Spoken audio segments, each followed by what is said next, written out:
Good morning, colleagues. This is meeting number 137 of the Standing Committee on Public Accounts for Tuesday, May 14th, 2019. We're here today first in consideration of the main estimates, 2019-20, Vote 1 under the Office of the Auditor General, and second on report on plans and priorities 2019 of the Auditor General of Canada. We also may, if we have time at the end of the meeting, go in camera for 10 or 15 minutes just to discuss a couple of items that have come up. And before we get into the introduction as to who's all here, for those who may be watching or for others that may be in our audience today, the main estimates provide a detailed listing of the resources required by individual departments and agencies for the upcoming fiscal year. They identify the spending authorities known as votes and the amounts to be included in subsequent appropriation bills that Parliament will be asked to approve. House of Commons standing committees, they may approve, they can reduce, they can reject the estimates that are reviewed or referred to them, but one thing they cannot do is increase them. So each committee has until the 31st of May to study them and to vote and to send them back. Otherwise, they're deemed to have been reported. So this is what we do today. We hear the estimates. The House of Commons Standing Committee on Public Accounts has a role to play on behalf of Parliament and Canadians in holding the Office of the Auditor General to account for its past performance and future plans. As a committee, we have developed a practice of reviewing the Auditor General's performance report and its departmental plan in conjunction with the main estimates. And so this one day, we kind of forget the last audit done by the office, and we look more specifically to the Auditor General itself and to the monies that's been appropriated to them. So we welcome from the Office of the Auditor General, Monsieur Sylvain Ricard, Interim Auditor General of Canada, Andrew Hayes, Deputy Auditor General, Lucy Cardinal, Assistant Auditor General, Ronald Bergen, Principal, and Kimberly LeBlanc, Principal. And so welcome here, and we'll turn the floor to you, sir. Thank you. Mr. Chair, we are pleased to have this opportunity to discuss our 2017-18 Departmental Result Report and our 2019-20 Departmental Plan. With me today are Andrew Hayes, Deputy Auditor General, Lucie Cardinal, Assistant Auditor General of Corporate Services and Chief Financial Officer, Kim Leblanc, Principal of Human Resources, and Ron Bergen, Principal of Strategic Planning. The Office of the Auditor General of Canada supports Parliament and territorial legislatures by providing independent and objective information, advice, and assurance about government financial statements and the management of government programs. The Commissioner of the Environment and Sustainable Development carries out our mandate related to the environment and sustainable development. We conduct all of our audits in accordance with Canadian auditing standards. Our audits and our system of quality control are subject to internal practice reviews and to independent external reviews to provide assurance that you can rely on the quality of our work. We also help to advance legislative audit methodology and accounting and auditing standards, and we work internationally to build our capacity and to promote better managed and accountable international institutions. Permettez-moi de commencer par notre rapport sur les résultats 2017-2018. Let me first turn to our 2017-18 results report. As shown in our financial statements, our net cost of operations was $94.2 million, and we employed the equivalent of 568 full-time employees. With these resources, we delivered 90 financial audits, 6 special examinations, 19 performance audits, and our first annual commentary report on our financial audits.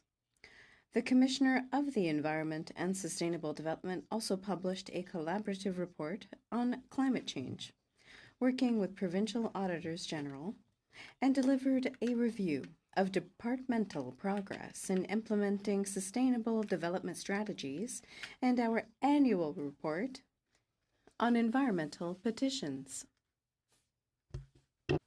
Ces rapports représentent tous les travaux This represents all planned audit work, except for our canceled performance audits on federal science programs and on infrastructure on reserves. Our performance audit on federal scientific facilities, instead of tabling a full audit report, we issued a management letter at the conclusion of the audit.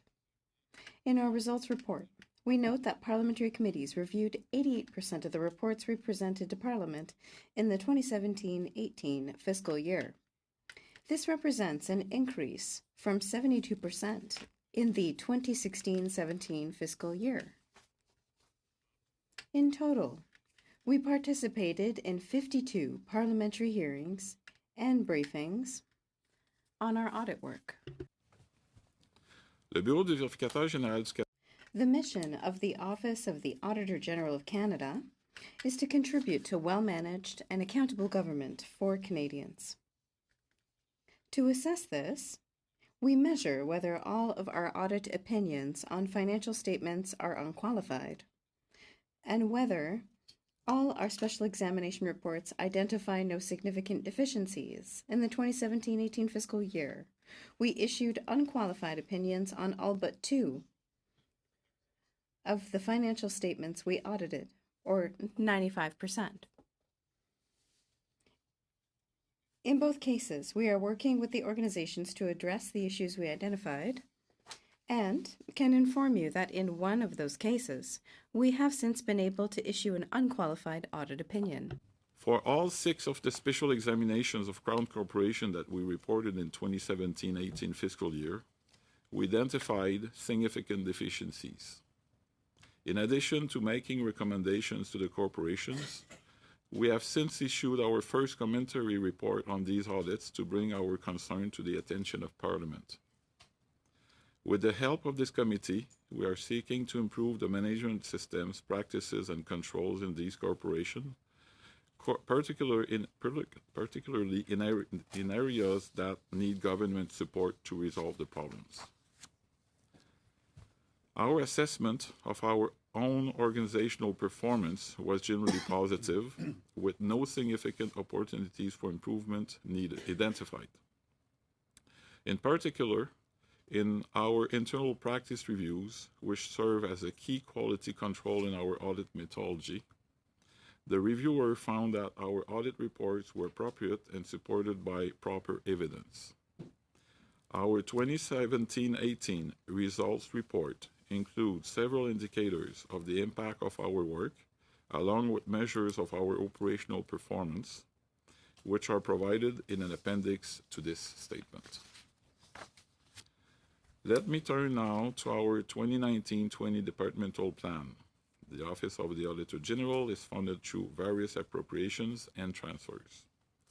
For the 2019-20 fiscal year, the program expenditures of the Office of the Auditor General under Vote 1 of the main estimates for this committee to consider reporting to the House of Commons is $78 million. Our planned number of full-time equivalent employees is 580. Our strategic framework identifies a number of client, operational, and people management objectives that we use to manage the office and direct our continuous improvement efforts. In 2019-20 fiscal year, we will focus most of our efforts on the following 3 objectives. First, to ensure that we are financially well managed, we need to address the financial challenges we are facing. Although the 2018 federal budget provided us with some new ongoing funding, we did not get any of the new funding that we requested in the 2019 federal budget. We are continuing to explore our options to ensure that we are properly funded and accountable only to Parliament. In the near term, we have no choice but to decrease the number of performance audits that we conduct. Deuxièmement, pour former et conserver une... Second, to develop and maintain a skilled and engaged workforce, We will better match our audit and support service requirements with the human resources we have available to do the work. We will continue to defer certain audit-related work where we can. We will also defer a number of projects in our support services. Third, to ensure effective, efficient, and accountable office governance and management, we will continue to enhance our information technology security protocols. We will also need to renew the IT infrastructure that supports our audits, and we have begun to implement a multi-year plan based on the resources that we have available. In the 2019-2020 fiscal year, we will complete the replacement of our human resource management system and begin to replace our audit management software. En conclusion, Monsieur le Président, In conclusion, Mr. Chair, the Office of the Auditor General thanks you for your ongoing support and use of our work. We look forward to continuing to serve you in the coming year. We would be pleased to answer the questions of the members of the committee. Mr. Ricard, we'll now move into the first round of questioning. Again, it's a 7-minute round, and we'll go to Madame Mendez. Welcome back. Thank you very much, Mr. Chair. Bonjour à toutes et à tous. Merci beaucoup. Good morning, everyone, and thank you for coming before us once again. In order to enlighten us as to your annual planning, I have to say that I was looking into this yesterday, and I think you mentioned it, when I read the difference between what the government proposes as funding, 78 million, and what you deem necessary, which is 88 million, if I'm not mistaken. Am I making a mistake here? so what we've asked, pardon, pose la Aucun question en problème. français. Ce qu'on a demandé, What we asked as a budgetary increase was initially 21 million. We received 8 million in the 2018 budget. The difference between 21 and 8. I'm talking about this year.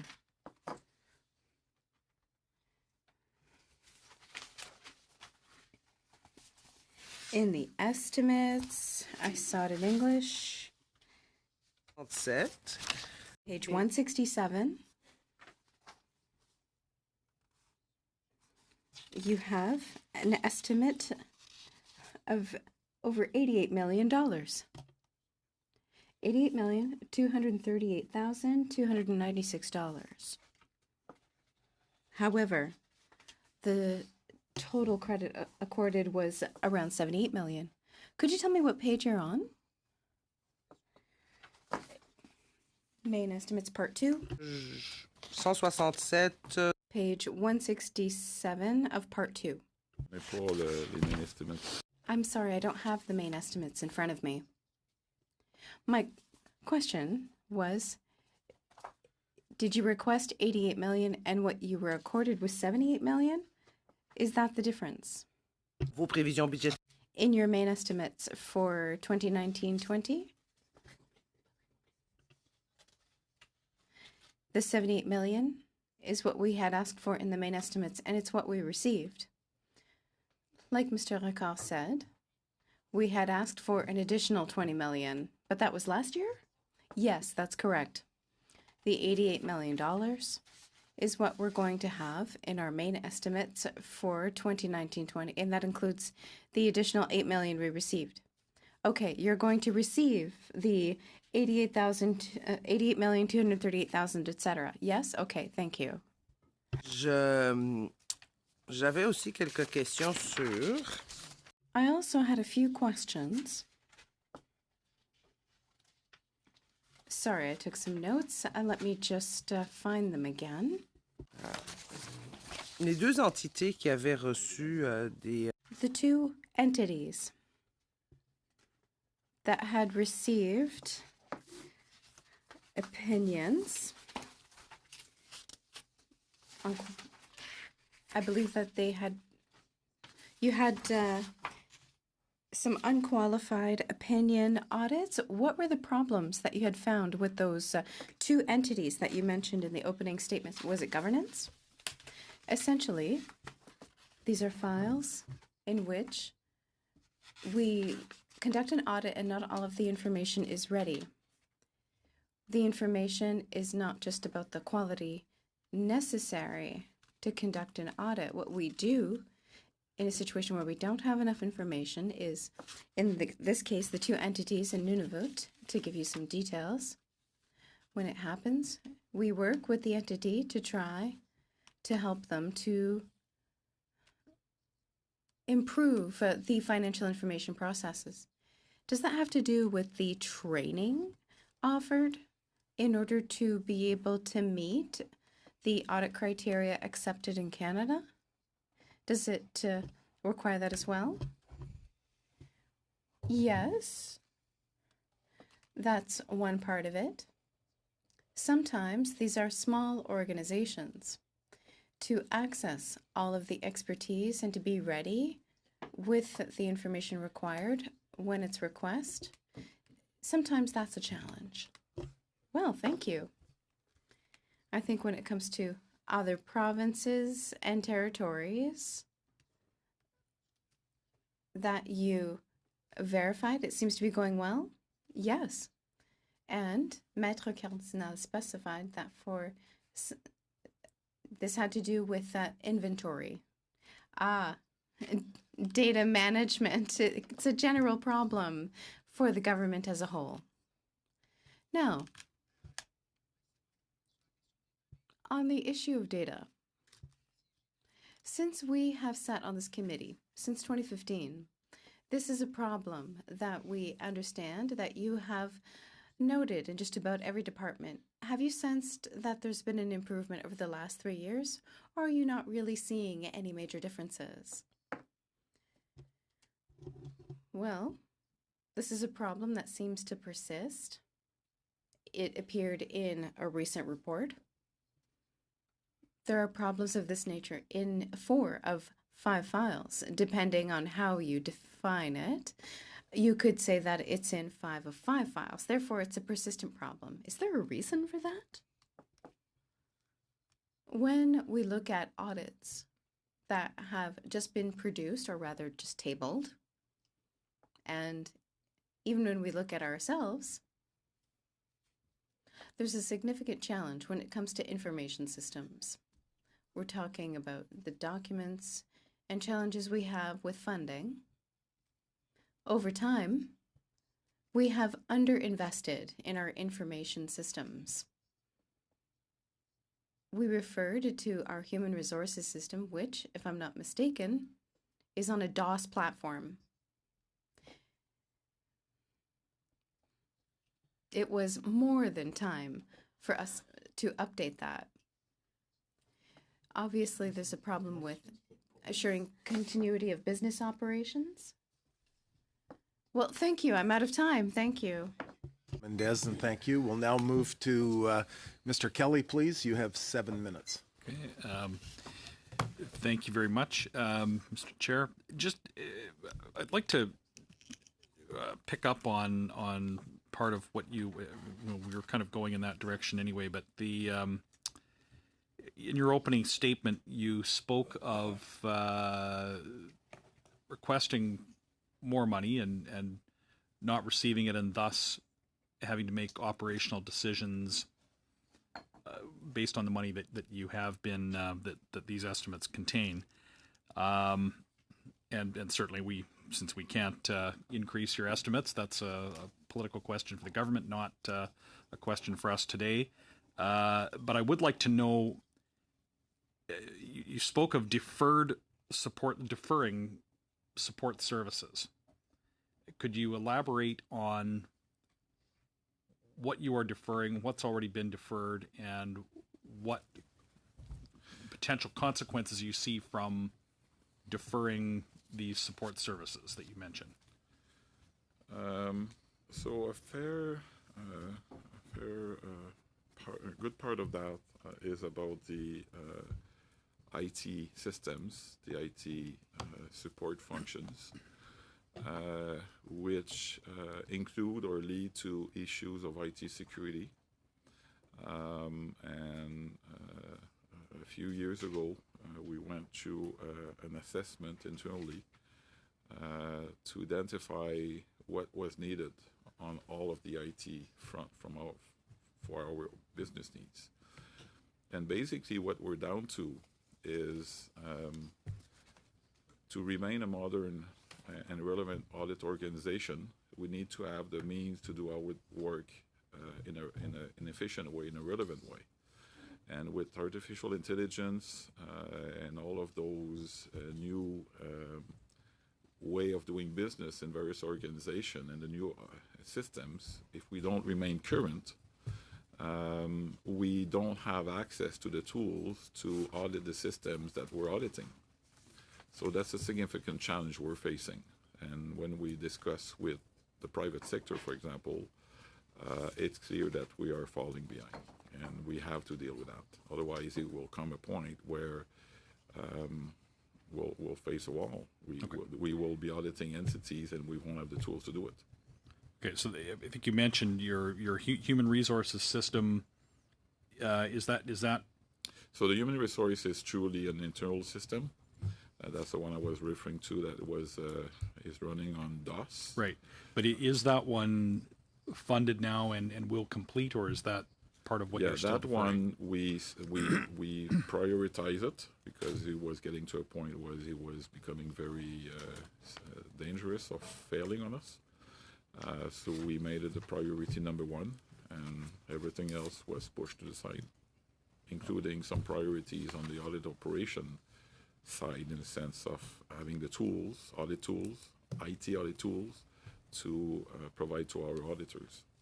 Okay, those were the two main, the two main support services: the audit software or the audit IT platform, or we have issues with staffing various functions in our services. Contracting, we're now getting to a better place over the last little while, but we were to a point where audit operation had to wait for the contracts to be in place to be able to do the work. IT security, to support IT security, you need people and software to provide you the information and monitor various elements of IT security. And we're still working on that. Okay, we're doing for time. Okay, are there any risks other than your inability to conduct as many audits as you would prefer with the budget restraints that you have? So the IT infrastructure is one place. Mm-hmm.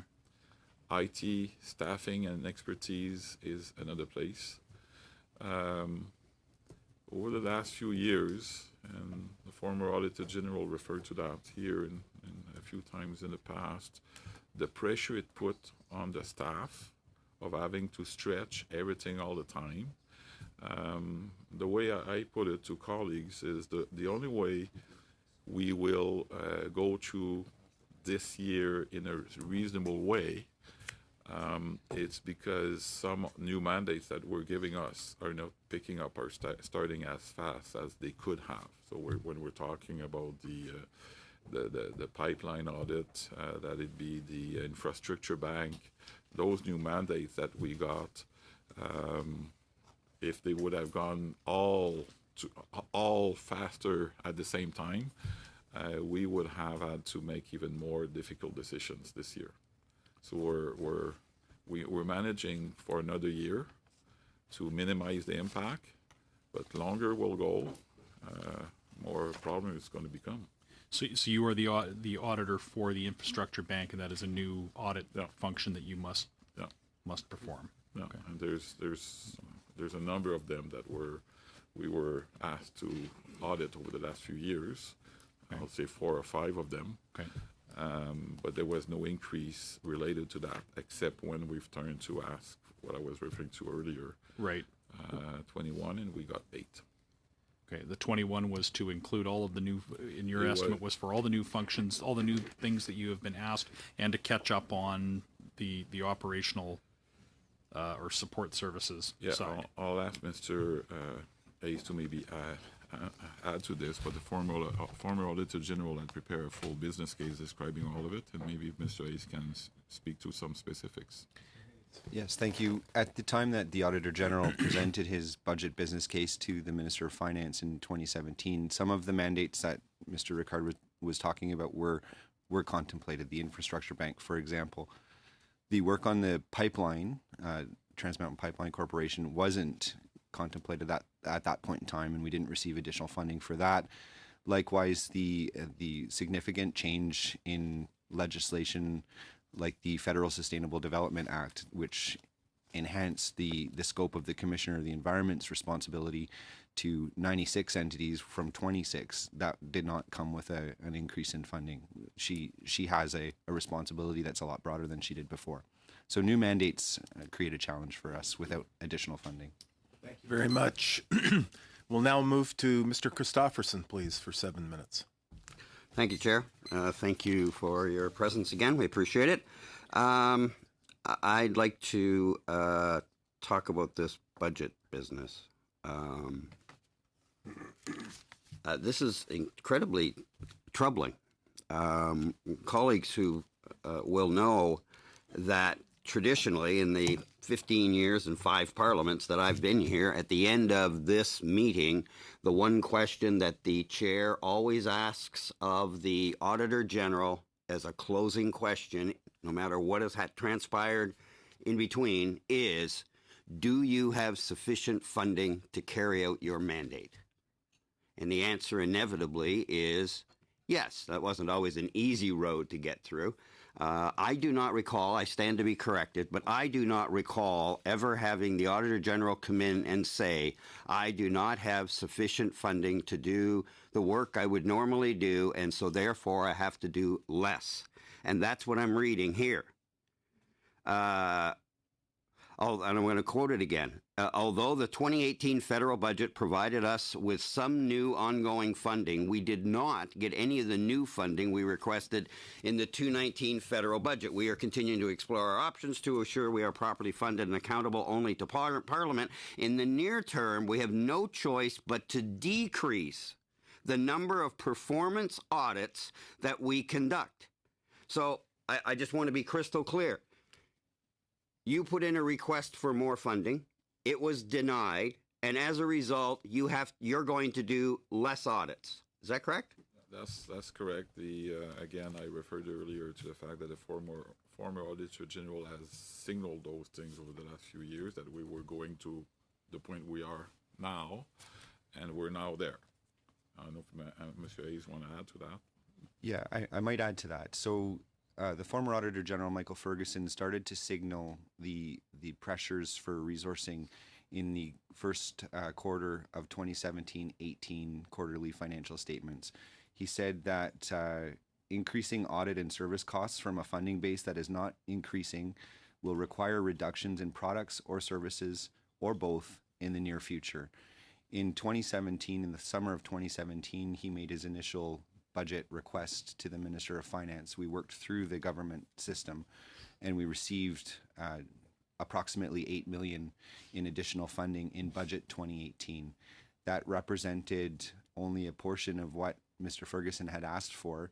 He went back, sharpened his pencil, and asked for $10.4 million for budget 2019, and we didn't get anything. What this will mean, we don't have the ability to reduce the mandatory work that we do, the financial audit work that we do. So the place where we have discretion in terms of the amount of work that we do is our performance audit work. That is the work, of course, that this committee focuses on. Right. I mean, the performance audits are meat and potatoes. That's what we do. And that's the main accountability of government. This is the premier oversight committee of Parliament. And the one thing, in my opinion, that we cannot stand, I don't care who the government is cutting the Auditor General. That's what autocrats do when they want to deny accountability. Like, I'm hoping, Chair, that we take this very seriously and that whatever action we decide is by majority unanimous vote to send a clear signal that regardless of whether you're a government member or not, when you walk into this room, we are different and we are oversight and we have a responsibility to our colleagues. And to me, this is about as big as it gets. This is right in there with a department saying, nope, we're not giving you information. We refuse. Oh, yeah? Well, we got legislation says that you can't refuse. But the funding is our responsibility collectively. And this is not acceptable. And I would hope that we would begin the wheels, turning the wheels necessary to undo this. Because just to be political for a moment, if this government's already got a bit of a deficiency on the Democratic front, here is yet one more knock against the professed belief and adherence to democracy and democratic values. Like, Chair, I am beside myself.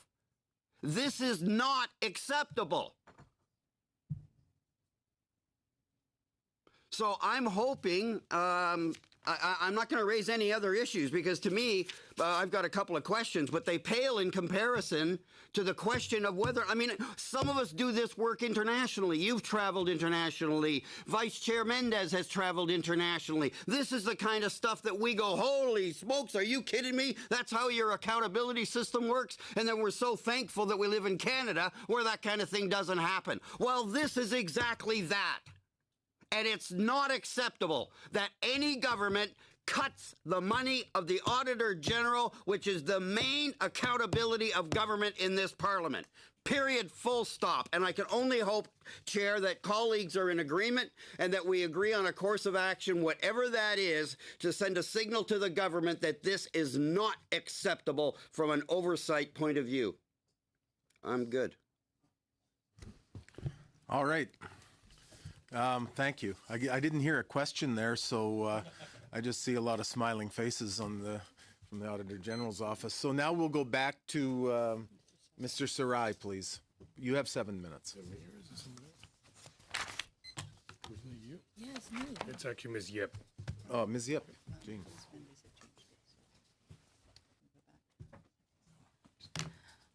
Okay, well, with the increase, the budget increase, I'm just wondering, aside from most of the funds going towards the staff pension, what were the remaining amounts attributed to? You mean the funding we've received, the portion we've received? The increases due to contributions to employee benefit plans, that's almost $1 million, but there's some that is not, I don't want to say not accounted for, but just I want further explanation of what the remainder is going to be attributed to.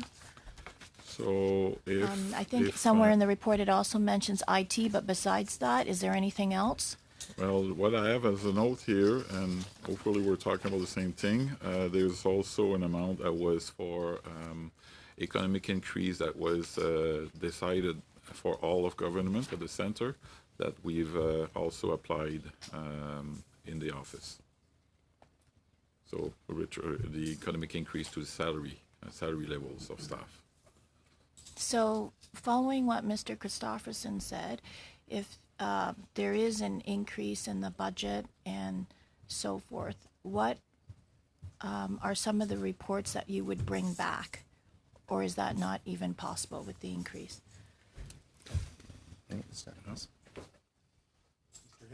Thank you. So at this point in time, we are in our planning process for the 2020 fall report right now.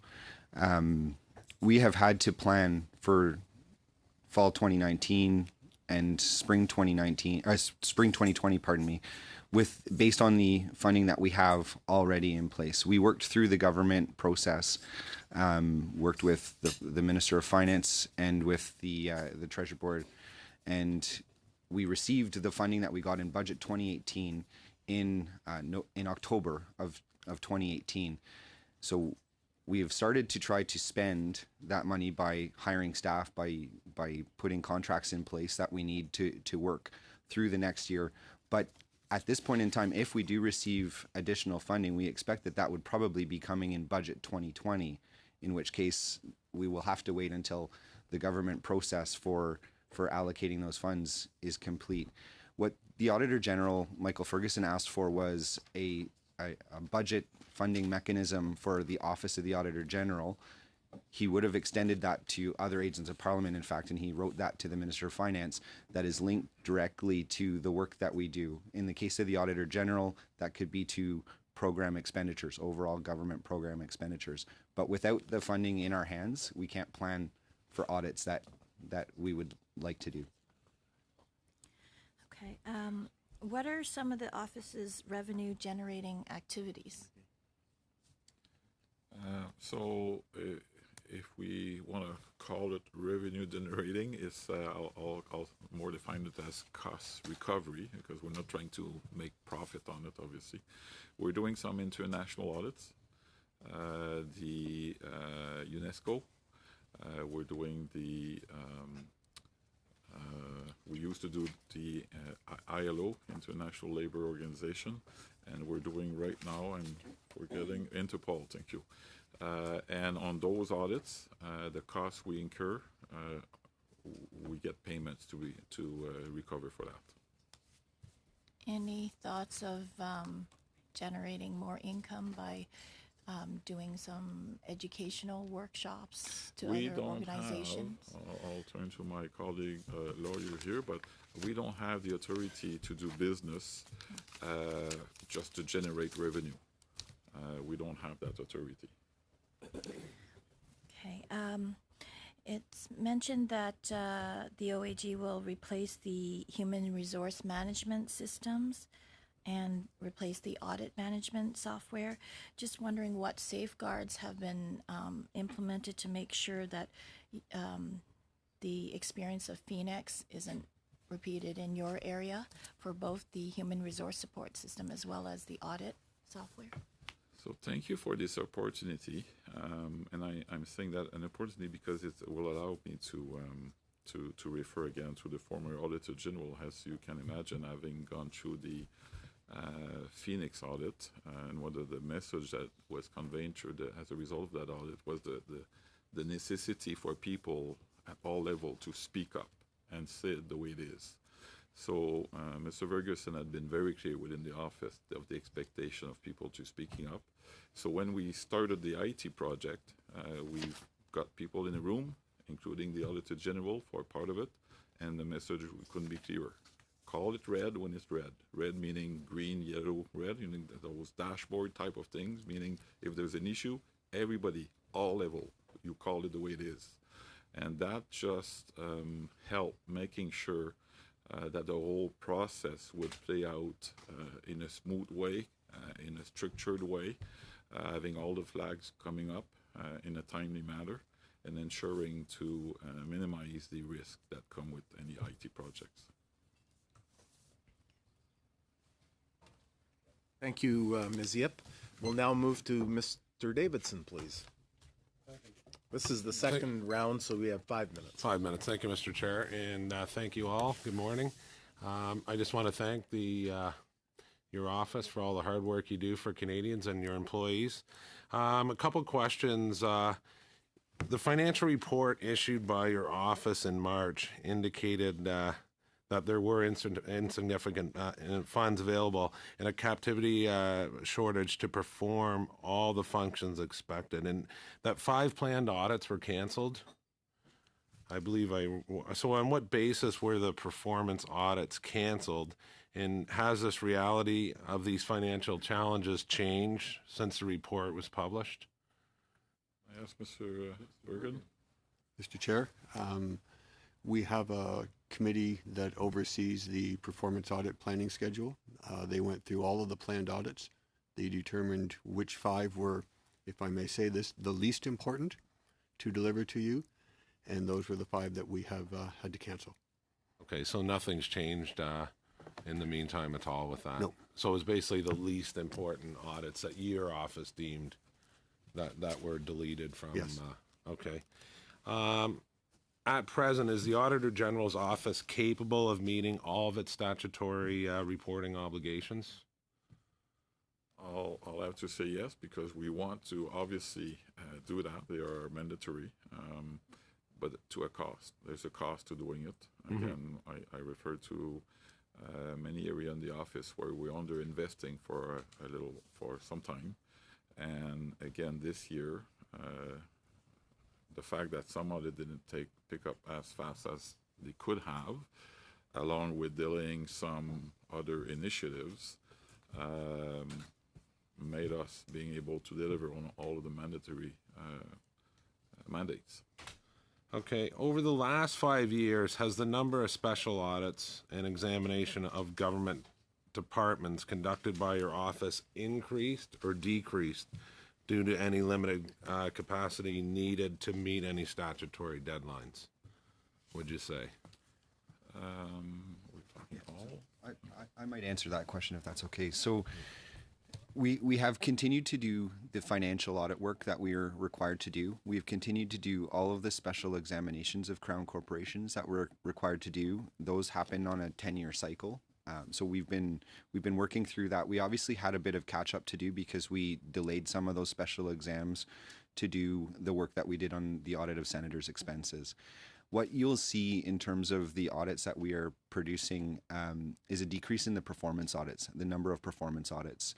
On average, we would have had somewhere around 25 or 26 performance audits per year, which would include the ones that the Auditor General presented to Parliament, the ones that the Commissioner of the Environment and Sustainable Development presented to Parliament, and the 3 reports that we do in the Northern Territories. So one in each of the Yukon, Northwest Territories, and Nunavut.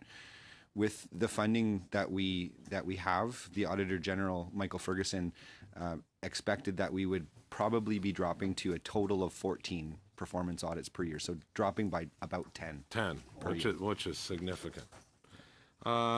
Lastly, in the 2018-19 report, there was indications of overworked employees, low morale. We always worry about employees, and changes to senior management.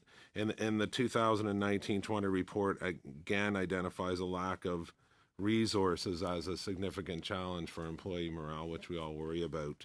How is the situation at present? And do you feel that that's affected any of the work output? Well, it's when we hate to see low morale. Sorry? We hate to see low morale. Well, obviously, and always, as management, you always do your best to improve that. But it remains that, a bunch of smart people in the office, they see exactly what we're facing. We're referring to the number of performance audit going down and the staffing level going down. Through that, if I may mention another angle, which is where another place we had to invest over the years, is in what we call knowledge of business.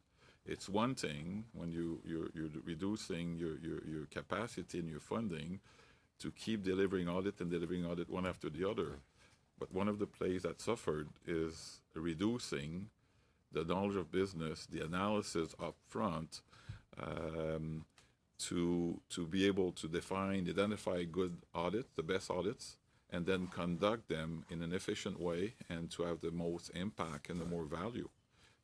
You can't do that for a little while. It's like IT system. Right. You can delay it for a little while. At some point, you realize what you're facing. Yeah. You have to and you see it coming all the way, obviously. Right. But you're hoping for the best. You're asking for money, and you're waiting, and you're dealing pieces of your business. But it comes to a point where all of those things fall apart. Thank you, Mr. Hayes. Thank you. Wanting to add a little more. Add one thing. Our staff is very committed. They're very dedicated. They're very intelligent people, and they care deeply about the work of our office. I would say that there is no question in my mind that the audits that we continue to deliver are of the highest quality. That's borne out in the internal audits that we do. We're having a peer review completed by another international audit office right now of our work. We are proud of the work that we do. I think we're recognized, Canada still is recognized as being leaders, but I want to be sure that that continues. Mr. Arsenault, please. Vous avez 5 minutes. Mr. Arsenault, you have 5 minutes. 7? 5. Thank you for being here today. It's always interesting to have the Office of the Auditor General come before us. And we're sorry that we can't accord you all the funds that you requested. I've listened to questions and answers, and maybe it's my problem, maybe I misunderstood. But budget 2018 was 78 million, yes? Yes, that includes employee benefits. In the mains, it was 79. We're asking for 79. When we talk about the 88, that included 10 million, which was for employee benefits, which is funded centrally by the Treasury Board, which has nothing to do with your operational budget. Operations as such on the ground. It compensates for salaries. When we have employees, we have to pay them, but it's not in our main estimates. The reason I'm asking you the question is because you want to increase your staff by 15 employees. You want to hit 595. $10 million is a certain percentage per employees. How can this convince me that we can go further in our audits? When we talk about increasing our staff by 20 employees, I have 15 in front of me. Okay, 2019-20, 580. And in the future, we want to go up to 595. 600, or $66,000 per employee. How is that spread out, those financial resources, to allow us to go further with our audits, to do those we can't do, or to do those that we've slowed down on? The $10 million increase is the $10 million more we asked for in our mains this year. And in future years, we're going to stay with our 10 million more, but we want 15 full-time equivalents more. What that means is that by 2021, we're going to need to use part of our non-salary budget to pay salaries because we won't be able to function anymore. Essentially, we'll have the same budget. We want 88 million, including employee benefits, but we want to increase our staff by 15 full-time equivalents. We won't have enough in our salary budget. We'll have to go and find the money in our operational budget. Mr. Pigal, on page 11 of our departmental plan, you'll see that in 2017-2018 versus 2018-19, we have a spending total of 82 million. 82 million, and the increase that you have there, that's what I was referring to earlier. The economic increase that's granted to all of government for inflation for salaries. The increase from 82 to 88, it's $3.5 million.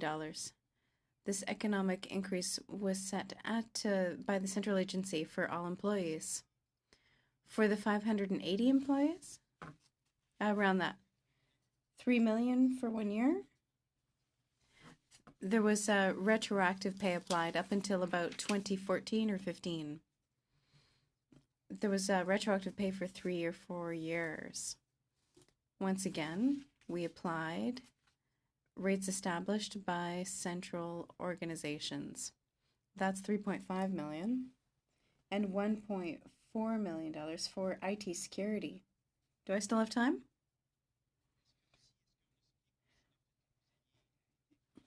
How do we explain that you were unable to submit all of the audit reports you wanted to? Can we explain that only because of the lack of financial resources or a high rate of absenteeism, departures for retirement? Was there something else that could explain that? Really, it's because of the level of funding. I'm sorry to repeat it so often, but this has been our reality for a few years now. We saw it coming. It's a reality with the new mandates that came in. IT systems that needed to be replaced. Please reassure me. I have only 20 seconds. IT systems, I have a quick question. Oh, go ahead, you can finish. Please reassure me when it comes to security about IT systems in 2020, or rather 2021 to 22. If you don't have what you need for protecting your IT systems, what does that mean? Just like everywhere else, we face needs to modernize our IT system when it ages, which increases IT security risks. We identified the most significant risks, which are going to be, some of which are going to be resolved over the next 6 months, but we're not done yet. The fact that our systems are aging, as long as we do not replace them, that creates IT security problems because these systems are no longer supported. That dynamic leads to IT risks. That goes together. Thank you, Mr. Burkhart. Mr. Kelly, please, for 5 minutes. Thank you. I agree completely with Mr. Christofferson on the subject of the sort of importance of the work and the essence of really this committee, and some of the answers that we've had to the questions today are somewhat troubling. I want to go back to your answer to Mr. Davidson's question about 5 canceled or what were described as either the least important or I can't remember what the other characterization you had, but every report that I've heard at this committee since I got to this committee was extremely relevant and important to an operation of a department of government, and revealed deficiency that was very important for any Canadian concerned about or that wants to see a service delivered from their government.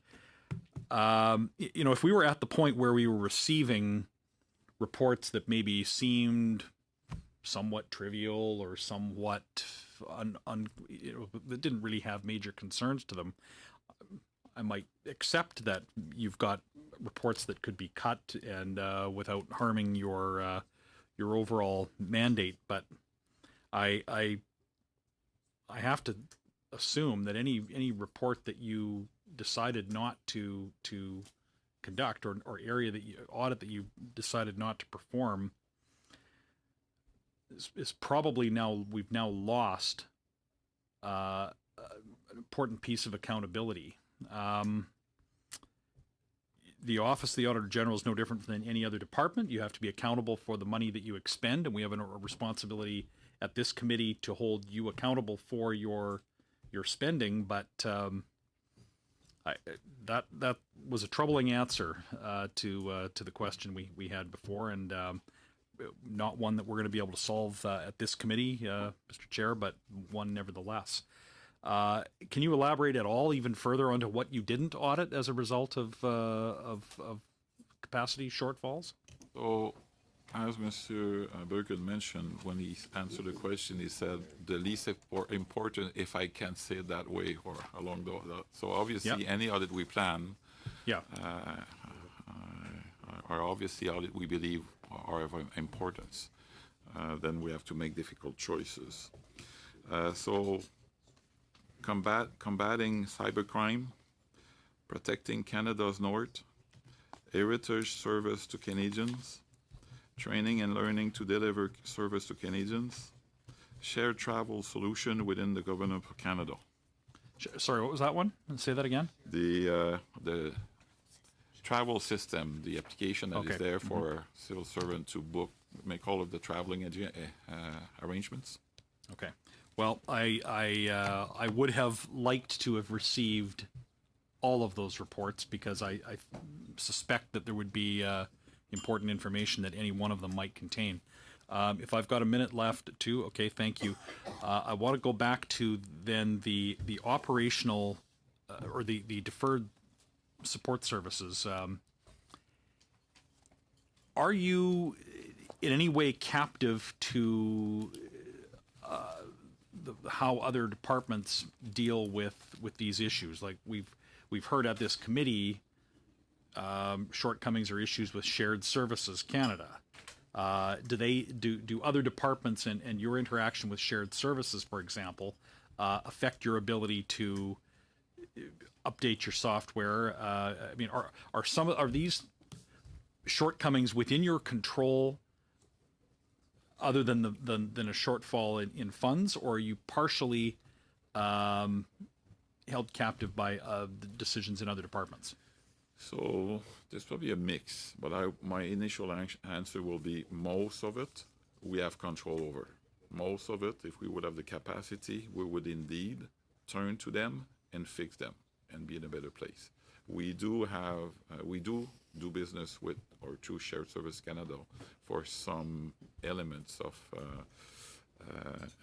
internet access and like the infrastructure getting out of the office, if I can say it that way.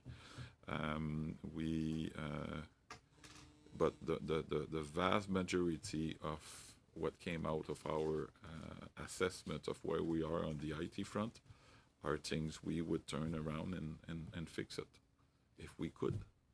Okay. But we simply don't have the capacity. Okay, thank you. Thank you very much. We'll go to Mr. Sarai and then Mr. Christopherson.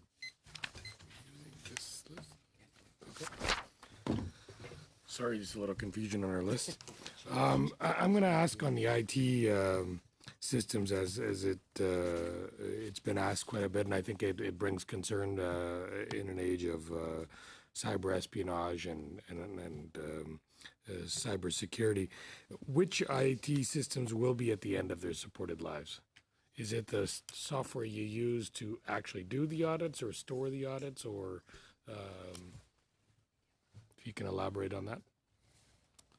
So, first of all, it's a mix. There's a bit of both, and some has to do to replace them. Some has to do with acquiring them. So, for example, I'll start with that last part. Data analytic types of software, enough people to fully run them, and that's directly for audit operation, even though we've also used it internally to do good management analysis of our own spending, let's say, and things like that, but it's mainly for audit operation. We have some that have to do with learning and development, like training in the office. So again, most of our staff are in audit operations, so we're talking about impact on the audit operation. Software to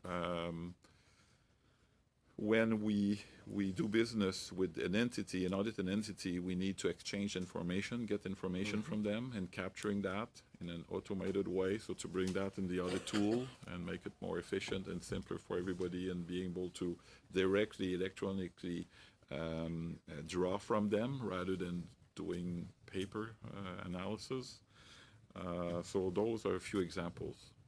And are your, would you say the IT software you have, is it currently not comparable to the ones being used in the private sector, so that when you extract that data, they do not interface? Is that the challenge? Okay, so we have in the office, I'll call it a consultative committee. We do bring in people from the private firms once a year and have a discussion with them about what's out there in the environment and the business and so on.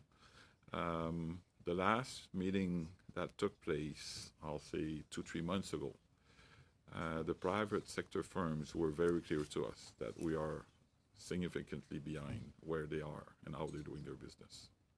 So the KPMGs, the big five, would be well advanced. They were there. Partners of those firms are on that advisory committee. And it's important for us to, again, not remain in our office and not speak to people out there and consult, because otherwise you don't realize that you're going towards a problem, right? So they And were clear do you to think us. that the weakness in IT also affects productivity? So you need more people to do the same amount of work, or does it have an impact on that? So is there a cost benefit to getting upgraded IT software in the sense that you will have to use perhaps less man hours, or you'll be able to get more audits done with a more sophisticated, up-to-date IT software versus predated software? So there's probably some, but I would say it's at more or less at the margin.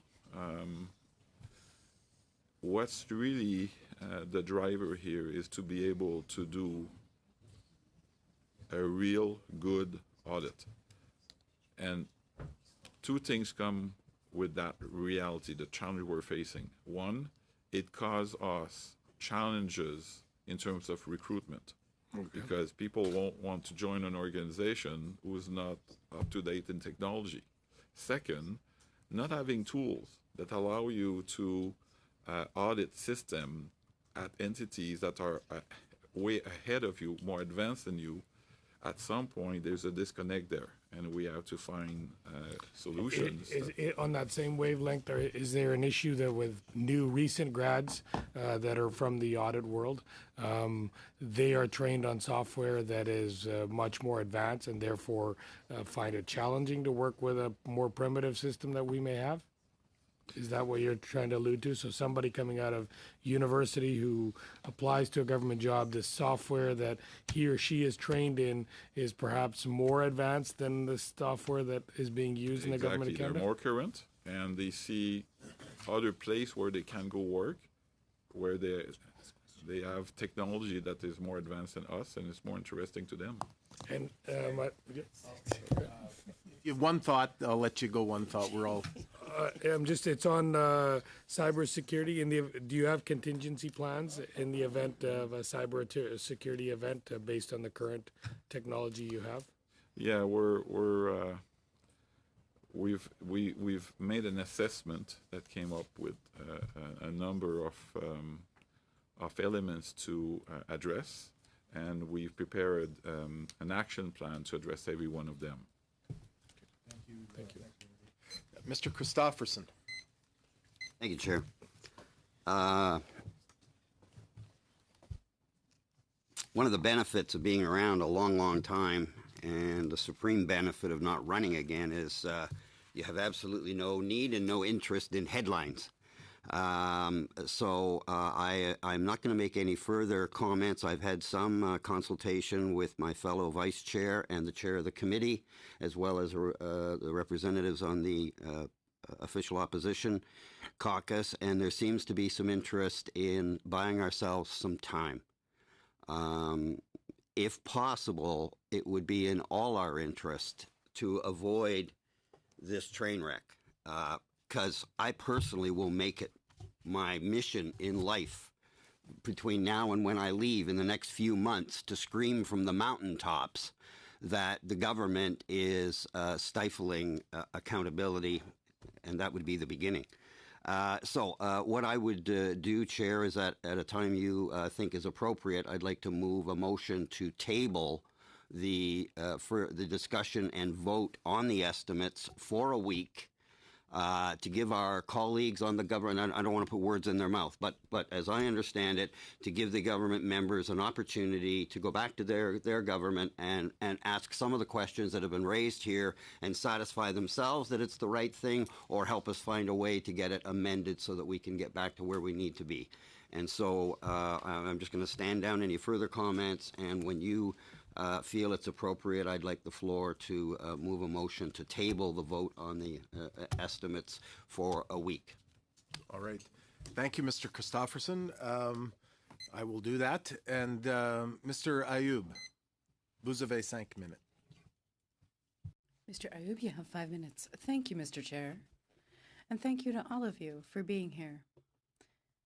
This is the first time I'm attending the committee meeting, and the discussion looks interesting. The main subject when it comes to the refused budget increase seems to be the main issue here. Now, over the last few years, if you look at your budgets over the last 5 years, how did this progression occur? Do you have that answer for us now? Or can you send it to us later? Was there a progressive increase of budgets over the last few years? I'll answer with it wasn't enough. I think we might have more details and we could provide them later. But with the exception of two things, the budget stayed the same, with the exception of the $8 million that was granted in the federal budget for 2018, and with the exception of increases that had to do with the economic increase. Everything else stayed the same. Since last year, since 2011. Since 2011, the budget hasn't changed? No, they haven't changed except for statutory increases that we have nothing to do with it. Have there been other requests in the past to increase your budget? Or is this the first time you've asked for an increase? In 2018, that was the first time in about 12 years that we had made a request. Last time, I think a significant part had to do with modernizing.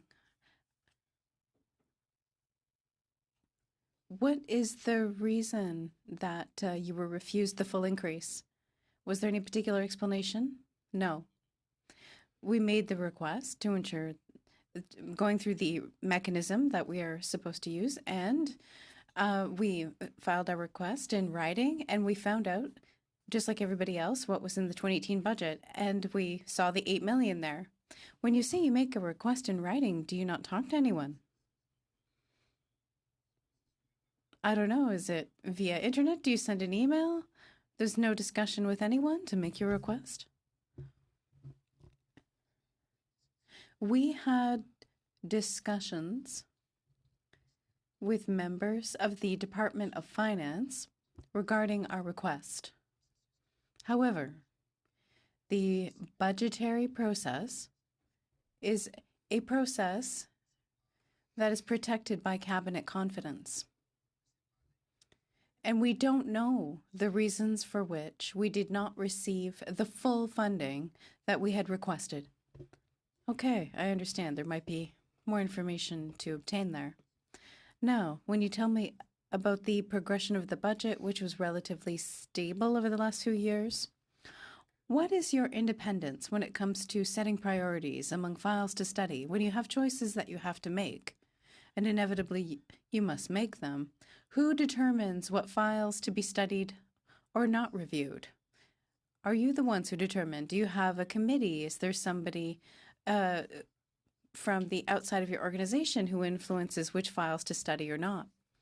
I will answer you from 2 or 3 angles. How do we determine our audits? We have an analytical process for all of the government's programs, and we set priorities, first of all. Then we look at requests from members who flag that there might be something that would be worth reviewing. Requests are sent to us. Those are the inputs for our decision-making process. And then there's also performance audits. When it comes to financial audits and special reviews, it's statutory. We have no choice. It's in the law. Once a year, we need to check financial statements of 80 to 90 entities. At the federal and territorial level, public funds are used. Well, the sub-question to my question is, what types of files did you have to, because of a lack of funding, choose to not review? Was that your choice? Was that decided in any particular way? How is that done when one has a limited budget? When one has a limited, people have to make choices, and that decision-making process is of interest to me. I mentioned earlier that there were 5 performance audits that were canceled. Why those ones? That's my question. My colleagues mentioned earlier that these were the ones that were the least urgent, least critical. However, it's a bit artificial as a definition, of course. All the audits that we flag are those that we deem to have value added, to have an impact. The process is connected to our residual risk within the context of auditing government programs.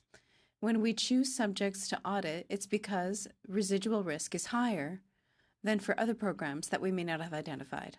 Thank you. Mr. Davidson, please. Thank you. Just picking up on the 5 audits that were canceled due to the budgetary restraints. I mean, I would deem one would have been important, would have been cybercrime. It's a a current issue. I just wonder, were any of those 5 audits started at all? And then we just looked at it and said, we're out of money, we can't proceed with them. Had any been underway, or they were deemed of least importance early, so they weren't started? I'll let my colleagues add to this, but for the most part, it depends how you define started. I mean, as I referred earlier, there's a whole planning process. So part of the planning is also part of starting the audit. Right. But they were very early in the process. All right. And just getting back to your IT, have you ran into any audits thus far where you went, let's say you're auditing, say, Department of Defense or something else, where you go, our software now it is severely inhibited because it just doesn't interrelate.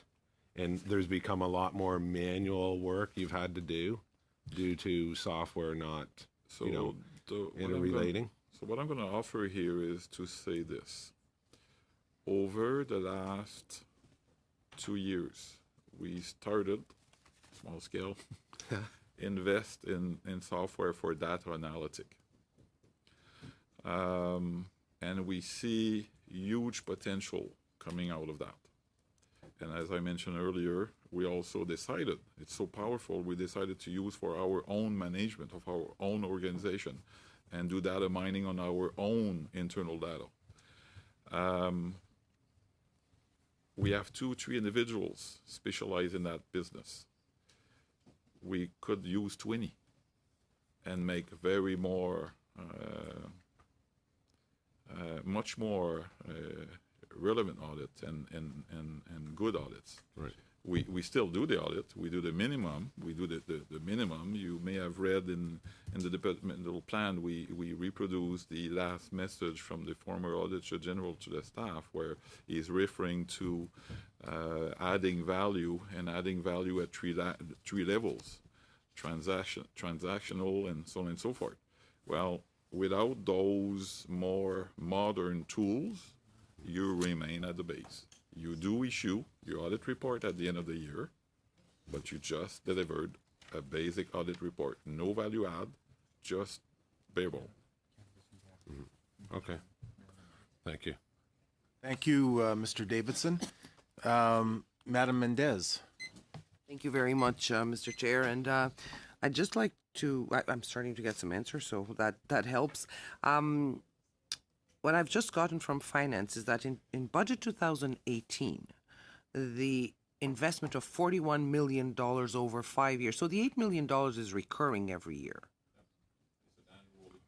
Okay, so it's an annual increase. It will come every year.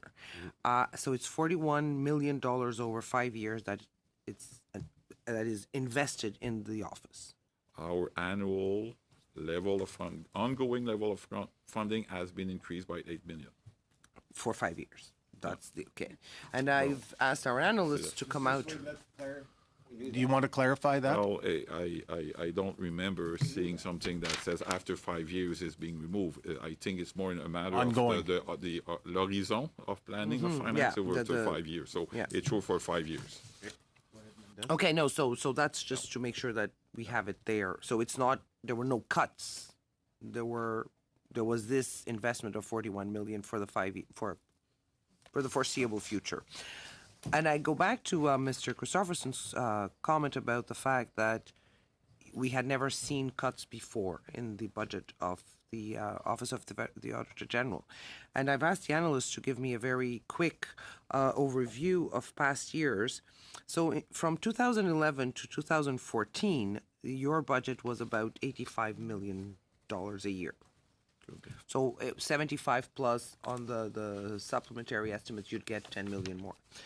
After 2014, it went down to 77 million. And no supplementaries here. 2015, 16, 78, and 2016, 17, 78. So you have had fluctuations in your budgets and for the lower in the past 10 years. Yes. So going by memory here, it's one of two things when there was fluctuation in those years. One could be that we have some amounts that are statutory in certain years, and an amount of money would come in that year for, let's say, to pay a lump sum retroactivity adjustment or something like that. So it's done that year, so you see going up and it go back down to normal after. That's one thing.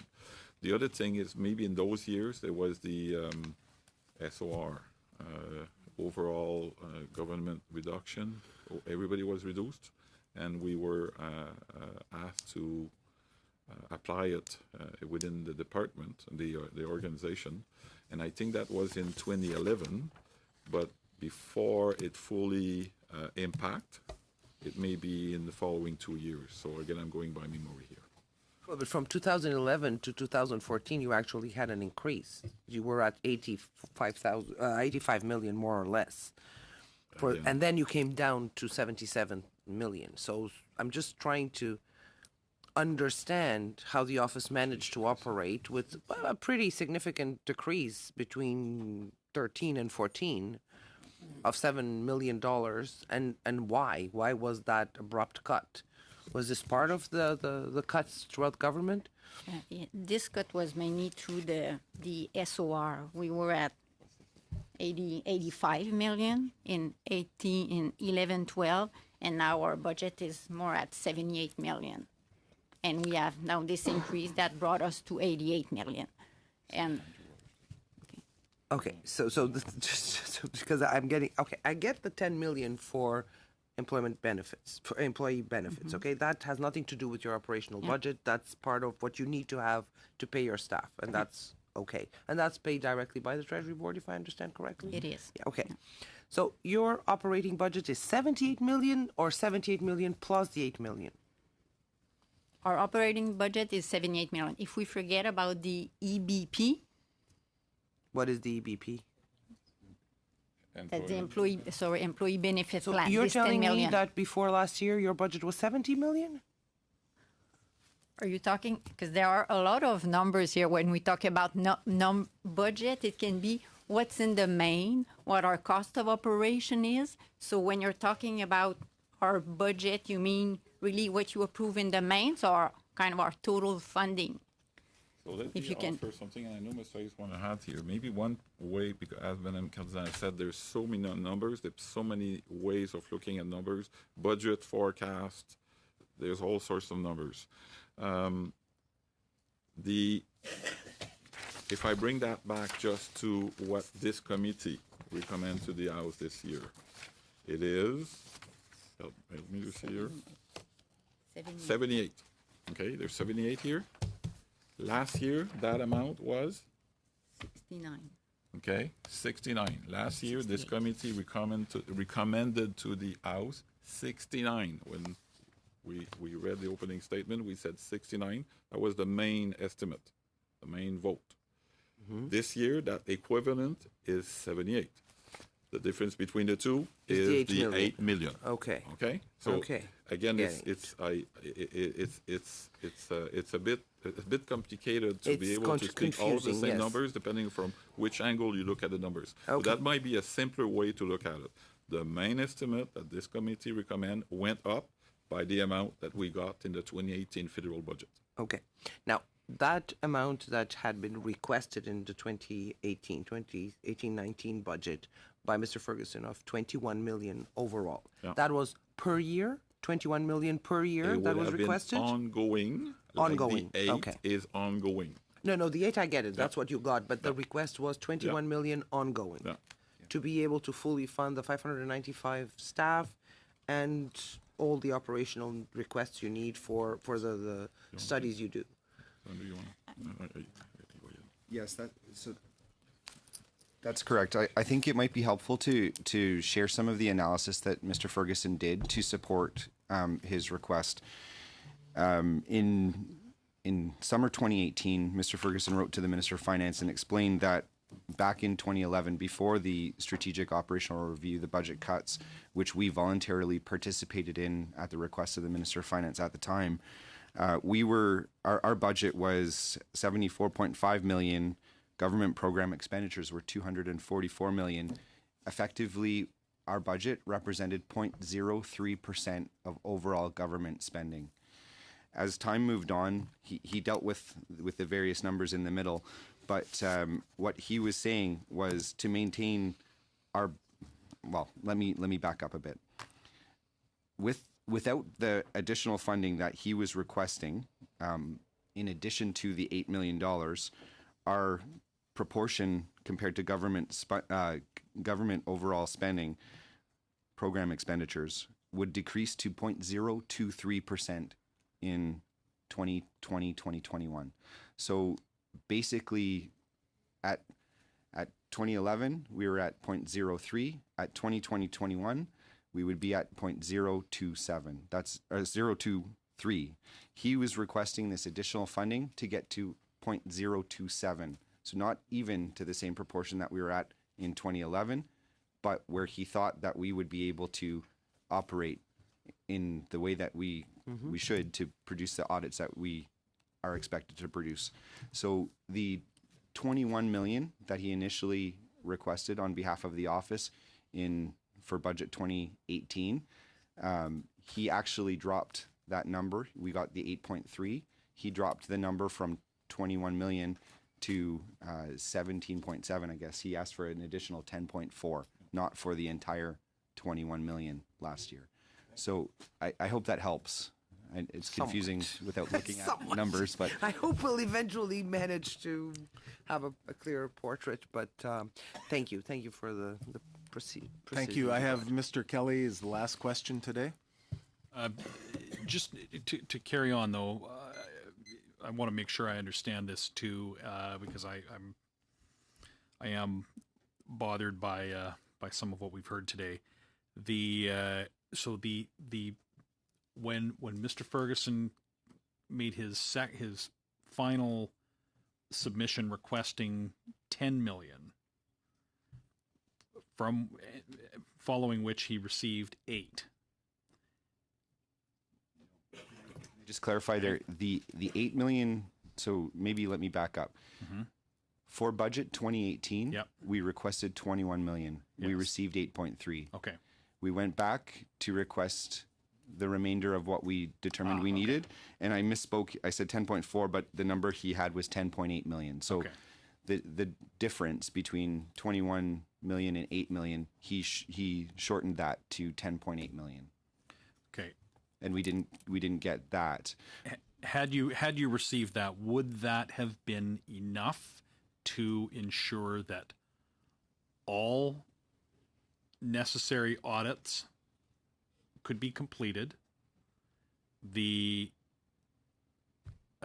deficiencies in internal services are addressed, and the additional responsibilities, statutory responsibilities that you have been given, including audit responsibilities for the infrastructure bank and the audit responsibilities for Trans Mountain Corp. Would that have done it all, or would we still have even been cutting corners had you received that request? At the risk of putting words in Mr. Ferguson's mouth, I can tell you that had we received the 10.8 million that he requested last summer, our office would have considered ourselves to have been properly funded. So we would have been able to do the work that was expected. So in your words, then, you are not adequately funded now. That's right. Thank you. I think we'll probably leave it. Well, I will ask one question. We've talked a fair bit about the 5 areas that you deemed least important. And I think when Canadians look at the topics that you deemed that you wouldn't audit, cybercrime, we see more and more cybercrime all the time. If there was an attack here in Canada and your report may have said there's deficiency in this area or there's deficiency in that area, that would be, I think, troublesome to every Canadian and certainly to every parliamentarian, regardless of which side of the House they sit on. Protection of our North. You know, this last week we've had a lot of questions about our North coming from our neighbor to the south, sovereignty of the North, and indeed protection of the North. And that's part of what, what plays out in sovereignty. Now, my question is, because these are topics that are of extreme importance to Canadians, but when you deemed them the least important, was it because they had such good internal audits that were taking place? In the past, there had never been a problem in those. And so you looked at it and said, well, listen, their internal audits are solid, and we're generally certain of that. If I was the head of any department, a fact that there's an audit coming is an accountability measure that I'm always working forward to. It's like we've said in the past, certain audit strikes a certain degree of fear into most Canadians, but a department, they expect it, and they it's an accountability measure. So what was the criteria around the least important? Any audit we identify is of importance. Yes. Obviously, we would not have identified them. Facing what we're facing, we had no choice but to reduce the level of effort, reduce the number of audits. No choice. Can't do it. Were these audits, were they going to be high-cost audits? Normal costs. Just the regular, it wasn't that this is going to take longer. I don't have all of the specific at hand, but I'm 99% sure that all of them would probably fall within the average of any audit, performance audit we normally do. Some are sometimes bigger, some smaller, but on average probably fall like any other one. I want all of us to be careful, as Mr. Bergen said, lacking other words. He said least important, but at the end of the day, it's not an exact science, right? We identify all of them. We felt they all needed to be done. At the end of the day, we have to make a choice, the very difficult choice. They should all be done.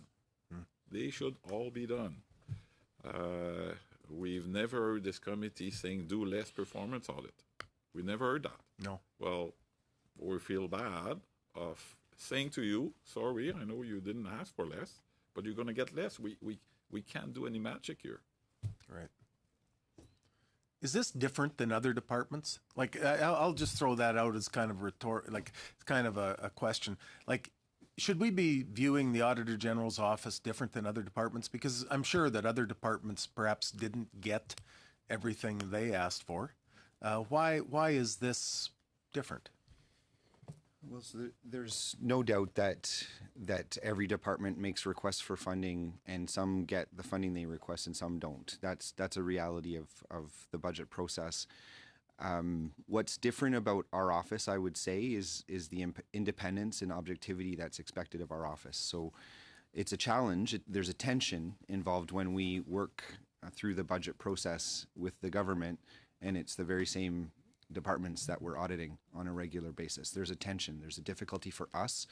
We go to great lengths to preserve our independence with those departments, whether it's the Department of Finance. I mean, we had the e-commerce report that came forward, and we were working through that at the same time that we were working through our budget request. Likewise with the fossil fuels audits that the Commissioner delivered in the spring.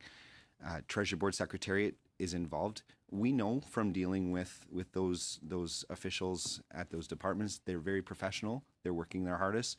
They treat us like they treat every other department. We expect that we will be held to account for the way that we spend our money and the requests that we make, just like every department is. what I would say is we are just looking for a mechanism that will allow us to preserve our independence, work with Parliament, and deliver the reports that we want. Thank you. I'm going to leave it there, and I'm going to shock Mr. Christofferson because he's already said that you can expect at the end of this meeting the question from the chair, do you have sufficient funds to carry out your mandate? I'm not going to ask that question. I think it's been answered. I think the question has unfortunately been answered. And I do, I think we will be looking at this a little closer, I think, all sides. And I appreciate you being here today. We're still, Mr. Christofferson, I'm kind of in your hands because I'm told that we don't need a motion. We can just automatically bring it back because it's open. So I think we've kind of have a consensus right now that that's what we would do. And so we'll probably do that, and I'll instruct the clerk to put this on the agenda. Can I see the overhead there? On the agenda for next week. Or following our week back. Part of the problem for some of the Canadians that are maybe watching is that the total amount, as you've already spoken about, is $78 million, roughly a little over 78,084,000, of which 19,521 have already been given in the interim estimates. So that's already been allocated. What we would vote